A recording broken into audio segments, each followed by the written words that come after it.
serving thousands of children and adults with disabilities. I'm Jill Horner. This is Comcast Newsmakers. With me is Tom Kovach. He is president of the Newcastle County Council. Thanks for being with us. Pleasure to be here, Jill. We're talking about Easter seals, and many people think of this organization. We remember the stamps that we get in the mail, but this is an organization that serves more than 22,000 people just in this area. Absolutely. The Eastern Seals of Delaware serves all of Delaware and the Eastern Shore of Maryland. They have 6 locations, and they do a fantastic job serving individuals with disabilities and a wide range of individuals. Now, we talk about this organization serving individuals in this region, but let's get into some of the specifics. They actually have 6 different locations. One of them is a relatively new location. Off Common Boulevards in Newcastle is a fantastic new center. They took all their expertise from their other centers and created this new center in Newcastle. And it's a fantastic facility. And as we mentioned, it serves individuals. Well, who are those individuals? People picture the SEALs and helping children with disabilities. But they also, when those children age, they also continue that service. But they also serve adults with disabilities, whether they be from birth, whether they be from an injury that they're trying to recover from, or whether they be age onset. So they really serve a wide variety of individuals. So these are people with physical or intellectual disabilities, but let's talk about some of the services themselves.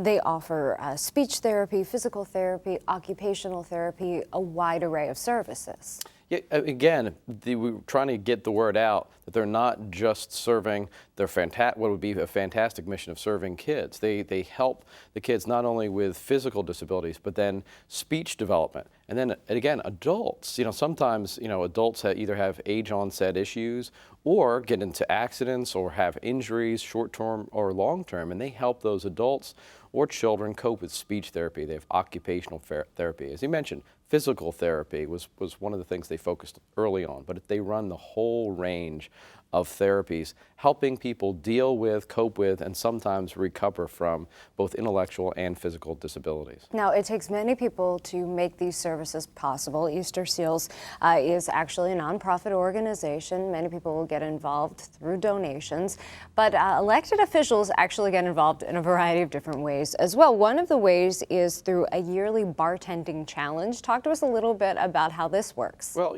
we all hear so much about the Republicans and Democrats and battling each other, and well, this is actually one of those good battles where we can battle each other for tips.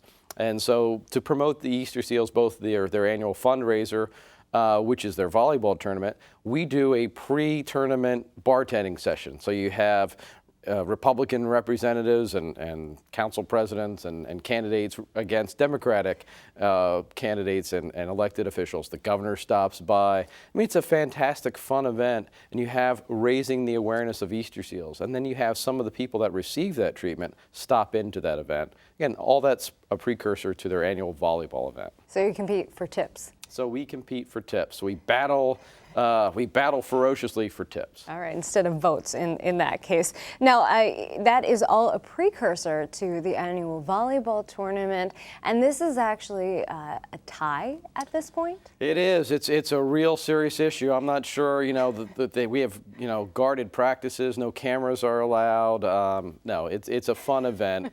I mean, you get people that, elected officials, that their first inclination is probably not volleyball, but you get them to promote the event. You get them playing each other, and now, yeah, it's a 3-3 tie this year.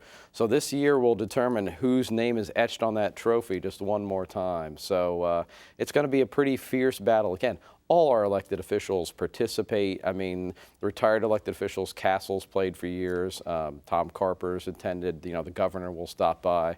It's a great attended event. Thanks for being with us. Absolutely. And we'll determine the winner of the volleyball challenge, all to benefit Easter Seals. We've been talking with Tom Kovach. I'm Jill Horner.